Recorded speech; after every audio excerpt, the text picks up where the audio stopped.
तेलंगाना वक्फ board के रुकन के इंतखाबात के लिए आज टीआरएस पार्टी की जानिब से रुकन कानून साज काउंसिल मोहम्मद फारूक हुसैन ने अपना पर्चे नामजदगी दाखिल कर दिया है। तेलंगाना वक्फ बोर्ड की तश्कील जदीद के लिए 4 मुख्तलिफ ज़मरात के 6 अरकान के इंतखाब के लिए पर्चे जाते नामजदगी दाखिल करने की आखिरी तारीख 17 फरवरी मुकर्रर है। रुकन पार्लियामेंट अराकीन मुकर्ररा मुतवल्ली और मैनेजिंग कमेटी और बार काउंसिल ज़मरे-जात के लिए 6 अरकान का रायदही के जरिए इंतखाब होगा। अरकान मुकर्ररा के ज़मरे में 2 और मुतवल्ली और मैनेजिंग कमेटी के ज़मरे में 2 अरकान का इंतखाब होगा। बार काउंसिल और अरकान पार्लियामेंट के ज़मरे से एक रुकन का इंतखाब किया जाएगा।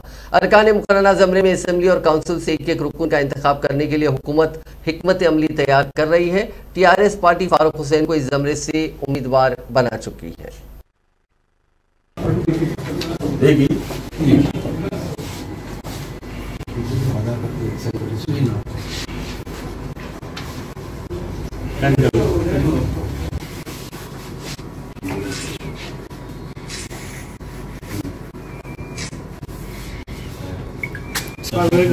सब एक मिनट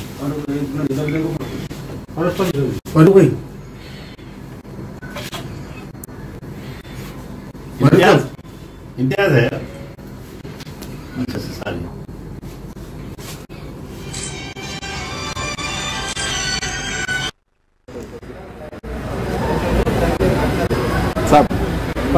मैं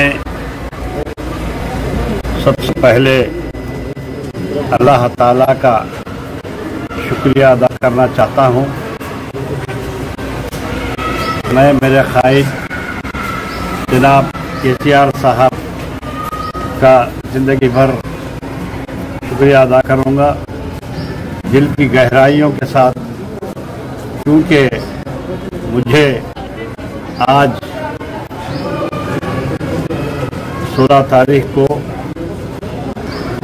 11:50 को बहैसियत वक्फ बोर्ड मेंबर डालने की लिए हिदायत आई थी।